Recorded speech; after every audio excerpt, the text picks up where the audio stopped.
Hey, you want to maybe like live on a farm and have one baby cow? Hey guys, what up? Welcome back to the channel. Um, got an interesting project completed and wanted to show you guys the ins and outs of that. So behind me you can see my garden, um, but in the spirit of DIY and trying to do things from scratch and trying to be self-reliant and self-sufficient, um, I took on the project of irrigating my garden, which doesn't seem like a really big deal, except that we pretty much sourced all the materials and built this thing from scratch. So I was going to walk you through that. So a while back, I was given a bunch of this. This is just nylon, poly, whatever tubing. I've seen it used for air and for water. This stuff has a 3/8 ID, about a ½ inch OD. Pretty flexible until you try and bend it tight, and then it starts to kink.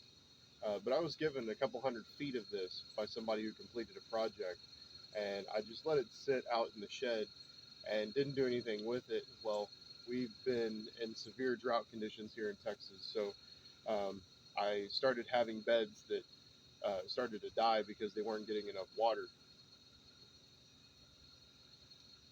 We were trying to water them, once, twice a day, but even with 5 people in the house, we got homeschool going on, we got, work projects going on. I'm commuting back and forth. I took a full-time job back in oil and gas, so I'm commuting back and forth. Even with 5 people, it was still hard to find time to water the garden. So uh, I started thinking, and I started looking at materials, and the cost of materials have like freaking skyrocketed on just about everything. So I said, well, what can I do around the house to build this myself? So I thought about this poly tubing. I thought about how I could implement that best, and with the help of some wire clamps or some hose clamps and some actual hose clamps, we were able to, piece together some components and make that happen. So I'm going to walk you guys through that, but um, yeah, we'll get to that in a second. And these are my baby chickens. Oh, you're so vicious.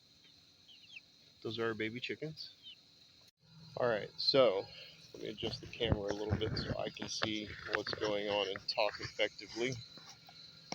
Right. Okay, so behind me here, we have the main line running down one of the pergola supports. But we have our hose in connection, or we have our main hose that travels the length of the pergola. We have a timer, and then at the bottom of that, we have a reducing nipple. So it goes from the 3/4 inch garden hose connection to a 3/8 barb connection. And I'll show you guys what that looks like. So this is what that looks like up close. So this piece comes off, and I drop it, of course. So that's what that piece looks like.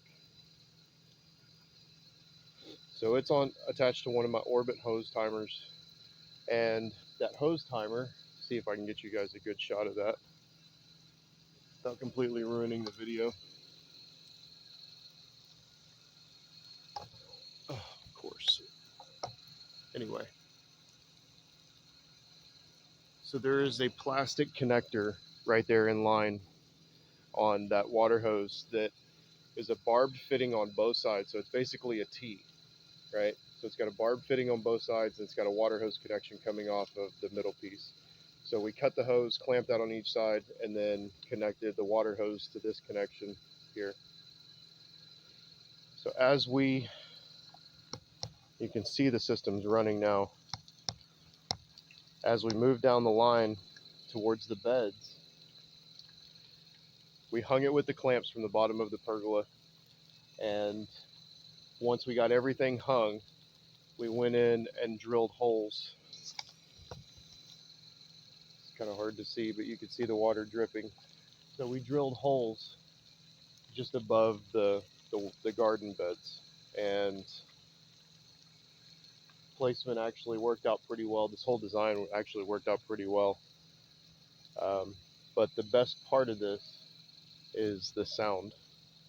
So it's effective. It's doing its job. Show you guys some close-ups. This is pew. Pew, pew, pew, pew. So you can see on this bed, it's falling into place where it's supposed to be. Depending on the pressure, sometimes they overspray, overshoot a little bit, but it's a drip system. And my plants are getting watered. Look at all these beautiful peppers, man. It's fantastic. I love these varieties. They're killing it right now.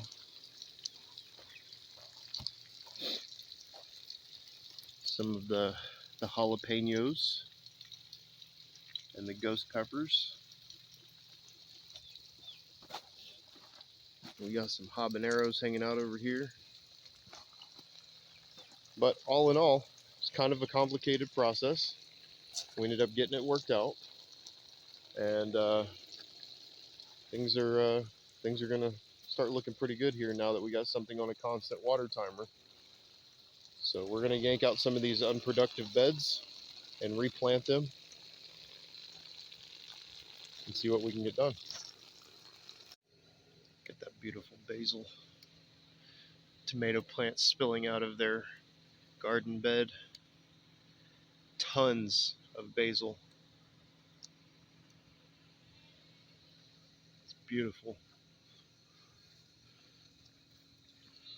And we have some star jasmine, some beautiful flowers. Some Mexican or Cuban oregano. I was given that as a sprig a couple of weeks ago. This is a transplant out of our aquaponics. It's doing very well. Got some gardenias in pots. Get those planted pretty soon. Alright guys, I hope you enjoy the walkthrough. If you have any questions on how to build the system or designing a system, please feel free to contact me, info@IKC Podcast, and I'll do what I can to help you out. I do consult on homestead projects and stuff like that. So until next one, see you guys later.